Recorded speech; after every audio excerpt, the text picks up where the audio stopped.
आज माझं आणि आदित्यचं धूमधडाक्यात लग्न झालं. माहेरचा निरोप घेऊन मी माझ्या सासरी आले. लग्नाच्या रात्री वधूच्या वेशात बेडवर बसून मी आदित्यच्या येण्याची वाट बघत होते. लग्नाआधी मी आदित्याला कधीच भेटले नव्हते, पण आदित्यबद्दल माझ्या नंदेने रेवाने मला आधीच सांगितलं होतं की तो खूप प्रेमळ स्वभावाचा व्यक्ती आहे आणि माझा फोटो बघताक्षणी तो माझ्या सौंदर्याने वेडावला होता. परंतु माझ्या नंदेची ही गोष्ट ऐकून मी खुश होण्याऐवजी थोडी घाबरले होते, कारण मी त्या मुलीपैकी अजिबात नव्हते की ज्या मुलींना आयुष्यात फक्त रोमांस हवा असतो. खरं तर मला एक सामान्य आयुष्य जगायला आवडायचं.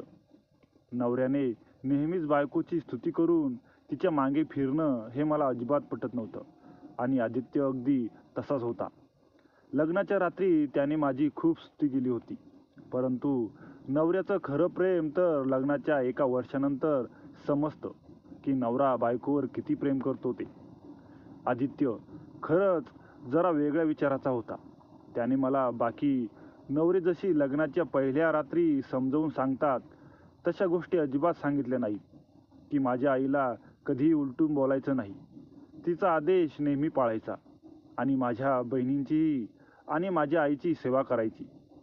माझ्या बहिणी कधी सासऱ्यांकडून इकडे आल्या तर त्यांना कधीही तक्रारची संधी द्यायची नाही.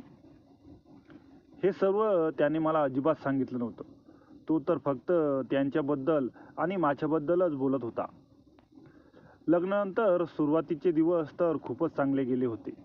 हनीमूनसाठी गोव्याला जायची आदित्यची खूप इच्छा होती. त्याला आयुष्य अगदी आनंदाने एन्जॉय करायचं होतं. मलाही फिरायची फार आवड होती. परंतु ऐनवेळी माझ्या सासऱ्यांची तब्येत अचानक बिघडली आणि त्यामुळे सासूबाईंनी आम्हाला जाण्यासाठी परवानगी दिली नाही. त्या म्हणाल्या, लग्नासाठी खूप खर्च झाला आहे आणि आता त्यांच्या आजारासाठीही दवाखान्यात पैसे खर्च होत आहेत. त्यामुळे तुम्ही 2 महिन्यांनी फिरायला जा. खरं तर त्यांच्या बोलण्यावर माझा मूड खराब व्हायला होता, परंतु मी घरातील परिस्थिती समजू शकत होते. परंतु याच्या उलट आदित्यचा मूड खराब झाला. तो अगदी चिडून म्हणाला, हे काय बोलणं झालं?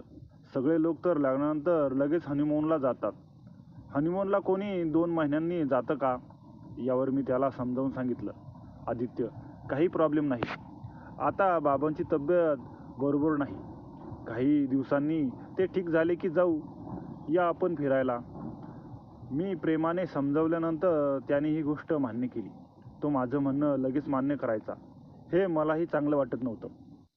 मग 2 महिन्यांनी जेव्हा माझ्या सासऱ्यांची तब्येत जरा ठीक झाली आणि घरात पैशांचीही अडचण मिटली, तेव्हा आमचा गोव्याला फिरायला जायचा प्रोग्राम फिक्स झाला. परंतु त्याचवेळी अचानक माझी तब्येत खूप खराब झाली. मला सतत गरगरल्यासारखं होत होतं आणि माझ्या उलट्या बंद होण्याचं नाव घेत नव्हतं. माझ्या अशा अवस्थेमुळे सर्वात जास्त चिडचिड आदित्याला होत होती. तेव्हा माझी सासू मला डॉक्टरांकडे घेऊन गेली आणि तपासणी केल्यानंतर डॉक्टरांनी जी बातमी सांगितली ती खरंच माझ्यासाठी खूप आनंदाची होती, कारण मी लग्नाच्या 2 महिन्यातच गरोदर राहिले होते. परंतु डॉक्टरांनी हेही सांगितलं की मला या अवस्थेत दूरचा प्रवास करता येणार नाही. असं केल्याने मला किंवा माझ्या बाळाला धोका पोहोचू शकतो. डॉक्टरांनी सांगितलं, पहिलंच प्रेग्नन्सी आहे, त्यामुळे काळजी घेणं खूप गरजेचं आहे. जर पहिल्यांदाच प्रेग्नन्सीमध्ये काही प्रॉब्लेम आला तर नेहमीच प्रॉब्लेम येत राहतील. डॉक्टरांचं बोलणं ऐकून मी खूप घाबरले होते. त्यामुळे मी घरात स्पष्टपणे सांगितलं की मला बाहेर कुठेही फिरायला जायचं नाही. माझ्या सासू सासऱ्यांनाही हेच योग्य वाटलं. परंतु जेव्हा ही बातमी आदित्यला कळाली तेव्हा त्याने तर घरात अक्षरशः खूप गोंधळ घातला होता.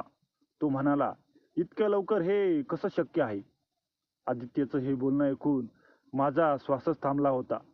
त्याच्या या बोलण्यावरून तो मला स्पष्टपणे चरित्रहीन समजत होता. परंतु त्याच्या पुढच्या बोलण्याने मला थोडा दिलासा मिळाला. तो पुढे म्हणाला, काही लोक असतात जे त्याच्या लग्नानंतर आयुष्य 2-3 वर्ष एन्जॉय करतात आणि इथे आपण आहोत की इतक्या लवकर मुलाबाळांना विचार करतोय. हे सगळं काही महिन्यांनी होणं शक्य नव्हतं का? त्यावर मी उत्तर दिलं, आदित्य, या सर्वांमध्ये माझा काही दोष नाही. त्यावर तो म्हणाला, हे बघ स्वरा, या गोष्टीचा इतका मोठा तमाशा बनवण्याची काही गरज नाही. आपण आत्ताच गर्भपात करूया. मुलं आपण काही महिन्यांनी जन्माला घालू शकतो. यावर मी म्हणाले, नाही आदित्य, हे पाप आहे. मी कोणत्याही परिस्थितीत माझ्या पोटच्या वाढणाऱ्या या निष्पाप जीवाला मारणार नाही. आई होणं हे तर खूप मोठं सौभाग्य आहे. आणि मी एकटीच आई होणार नाहीये, तर तुम्हीही बाप होणार आहात. माझ्या पोटात वाढणारं हे बाळ तुमचाच अंश आहे ना? यावर आदित्य म्हणाला, प्रेग्नन्सीमध्ये सुद्धा बायका सर्व काही करतात. फिरायला जातात, एन्जॉय करतात. मग तुला काय अडचण आहे? यावर मी आदित्यला स्पष्टपणे नकार दिला आणि म्हणाले, डॉक्टरांनी मला प्रवास करण्यात सक्त मनाई केली आहे. जेव्हा आपलं मूल या जगात येईल तेव्हा आपण फिरायला जाऊ. माझ्या या बोलण्यावर आदित्य खूप रागावला होता.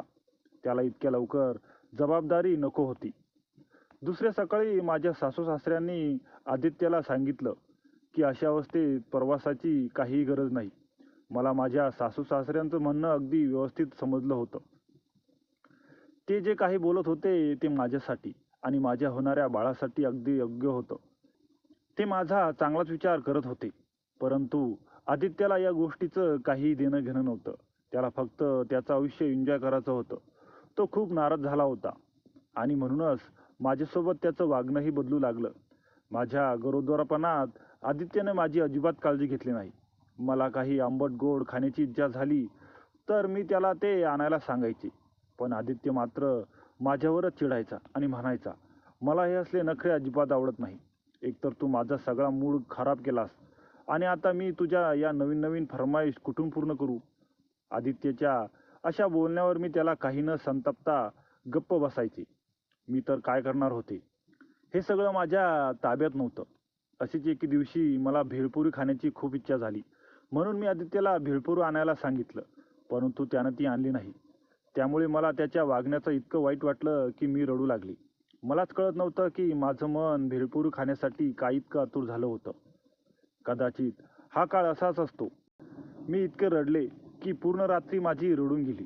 दुसऱ्या दिवशी माझे सुजलेले डोळे पाहून माझ्या सासूने मला विचारलं. तेव्हा मग मी नाईलाजाने तिला सर्व काही सांगितलं.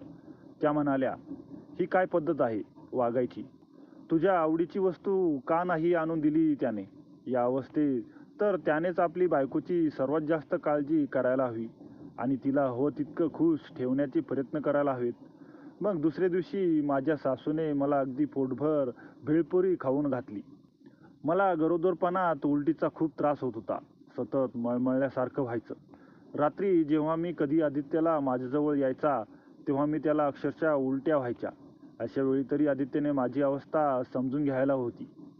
परंतु तो या गोष्टीवर खूप चिडायचा. मला उलट्या व्हायच्या तेव्हा सर्वात जास्त वैतागलेला चेहरा आदित्यचा दिसायचा. मी अगदी बेहाल होऊन बेडवर पडायचे आणि म्हणायचे, कृपया मला एक ग्लास पाणी आणून देशील का? यावर तो माझी मदत करण्याऐवजी मला म्हणायचा, बंद कर तुझं हे नाटक. तू माझ्या सगळ्या मूडचा सत्यानाश केला आहेस. जेव्हा बघावं तेव्हा तुझी हीच नाटकं चालू असतात. असं बोलून तो तोंड फिरून झोपायचा. या सर्व गोष्टींनी मला खूप वाईट रीतीने घाबरवलं होतं. लग्नानंतर लगेच घराची जबाबदारी माझ्यावर आली आणि इतक्या लवकर प्रेग्नन्सीने माझं आयुष्य तर अगदी बदलून गेलं होतं. लग्नानंतर फक्त 2 महिन्यातच माझी काय अवस्था झाली होती. 5 महिन्यांनी माझं शरीर थोडं वाढू लागलं होतं.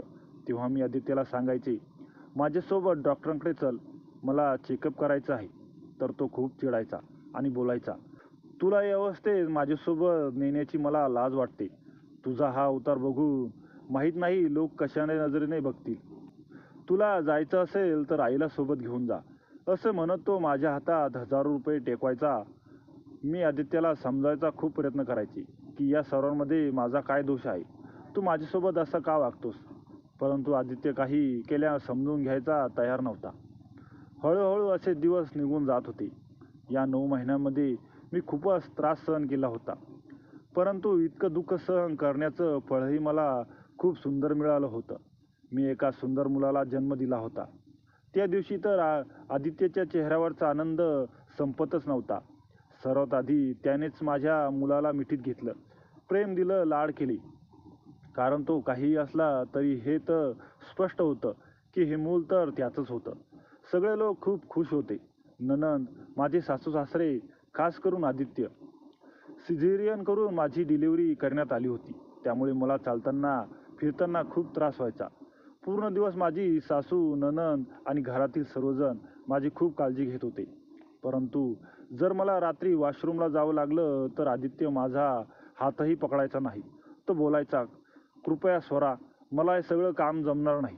त्यामुळे मी स्वतः खूप मुश्किलीने उठायचे, भिंतीचा आधार घेत वॉशरूमला जायचे आणि मग विचार करायचे की जर कुठे पाय घसरून पडले तर मोठा प्रॉब्लेम निर्माण होईल. आताही मी खूप मुश्किलीने त्या वेदना सहन करत वॉशरूममधून बाहेर येऊन बेडवर बसले होते. घामाने अगदी भिजले होते की अचानक माझा मुलगा आवरू रडू लागला. कदाचित त्याला भूक लागली होती. त्यावेळी आदित्य झोपला होता, परंतु आरवच्या रडण्याचा आवाज ऐकून त्याला शांत करण्याऐवजी तो मला चिडून बोलू लागला, स्वरा, प्लीज यार गप्प कर त्याला, मला सकाळी ऑफिसला जायचं आहे. मी म्हणाले, आदित्य, थोड्या वेळासाठी चल ना, त्याला बघ बघ ना माझी काय अवस्था झाली आहे. त्यावर आदित्य अजून चिडला आणि म्हणाला, बस झालं आता तुझं नाटकं. मुलं सांभाळणं माझं काम नाहीये. उचल त्याला, विचित्र संकट आहे. शांततेने झोपायला सुद्धा मिळत नाही. असं बोलून त्याने त्याची उशी आणि पांघरून घेतलं आणि खोलीतून बाहेर निघून गेला. आरव सारखा रडत होता आणि माझी अवस्था अशी होती की मी त्याला नीट बसताही येत नव्हतं. खूप मुश्किलीने मी माझे पाय बेडवर घेतले आणि वाहणाऱ्या अश्रूंसोबत मी माझ्या मुलाला पकडलं. त्याला कुशीत घेऊन मीही अगदी हुंदके देत रडू लागले. हे असं असतं का नवऱ्याचं प्रेम? हे मूल तर त्याचाच अंश आहे ना. त्याला 9 महिने मी माझ्या शरीराचा हिस्सा बनवलं होतं. मृत्यूच्या वेदना सहन करत मी त्याला एका बापाचा दर्जा मिळवून दिला. मग त्याचं इतकंही कर्तव्य नव्हतं का की निदान माझ्या या अवस्थेवर तरी त्यांना दया दाखवून त्याने माझी मदत करायला हवी. डिलिव्हरीनंतरचा तो 1 महिना मी कसा घालवला हे फक्त मलाच माहीत आहे. नक्कीच माझी सासू खूप चांगली होती, परंतु काही दिवसांनी तिनेही मला सांगितलं, थोडं थोडं तूही किचनमध्ये जात जा. आदित्याला तुझ्या हाताचं जेवायची सवय आहे. मी नाश्ता बनवून देते तर नुसती खोडी काढतो. जसं की मी 1 महिन्यानंतर अंघोळ केली, देवपूजा केली, तसं आदित्यचा संयमही संपला होता. ना त्याला माझी जाणीव होती, ना त्या छोट्याशा मुलाची. त्या दिवशी आरवची तब्येत जरा खराब होती. तो सारखा रडायचा, झोपेतून उठून उभा राहायचा. खूप मुश्किलीने मी त्याला रात्री झोपवलं होतं. आरवला झोपताना रात्रीचे 2 वाजले होते. मी स्वतःही झोपेतून अगदी बेहाल झाले होते. जसा आरव झोपला तशी मी झोपण्यासाठी बेडवर आडवी झाले. त्याचवेळी आदित्य माझ्याजवळ आला. माझ्या डोळ्यात खूप झोप होती. मी त्याला म्हणाले, आदित्य, प्लीज मला झोपू दे. तेव्हा तो बोलू लागला, आज तोंडातून एक शब्दही काढू नकोस.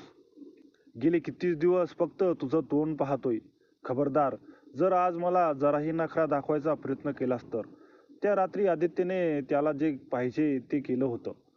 आता झोपून मला फक्त 1च तास झाला होता की आरव उठून रडू लागला. त्याचा आवाज ऐकून मलाही उठावं लागलं. आता माझं मन माझा प्रश्न विचारू लागलं होतं की सगळे त्या काय फक्त बाईनंच करावे का? 5 वाजता आरवने रडायला सुरुवात केली आणि तो सकाळी 8 पर्यंत रडतच होता. मी त्याला घेऊन रूममध्ये फेऱ्या मारत होते तेव्हा कुठे तो झोपला आणि माझी अशी अवस्था होती की मी आता चक्कर येऊन खालीच पडेल.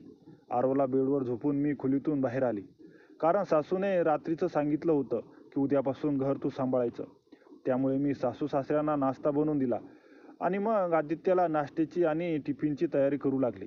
आरव सांभाळण्यात आणि घराच्या कामामध्ये संपूर्ण दिवस कसा जायचा ते मलाच कळत नव्हतं.